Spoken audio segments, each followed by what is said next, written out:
বুঝতে পারছো আমি এখন চালু করে দিচ্ছি ড্রানি। তো আমার ডে 1 শুরু হয়ে গেছে। চলো আস্তে আস্তে আমরা গেম প্লেটা করবো। কিন্তু বলে দিই আমি আজকে নতুনই না দিয়েছি, ওই জন্য সম্পূর্ণ খেলতে যাচ্ছি না, ওই জন্য বুড়ির কাছে মার খেয়ে যাচ্ছি প্রতিবারই।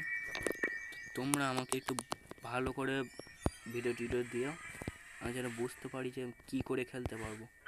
মানে বুঝতে পারছি না মোটে খেলার জন্য, মানে যেই দরজার মধ্যে খুলছে ড্রানির হাতে মার খেয়ে মরে যাচ্ছে। দরজার সাউন্ড পর্যন্ত ড্রানি চলে আসছে এখানটায়। ও ফাইনালি ড্রানি চলে আসলো, দেখতেই পাচ্ছ আমার নিচে যাওয়ার পালা। আরে ভাই এখানে স্ক্রিনটা আটকে যাচ্ছে, এ ভাই জল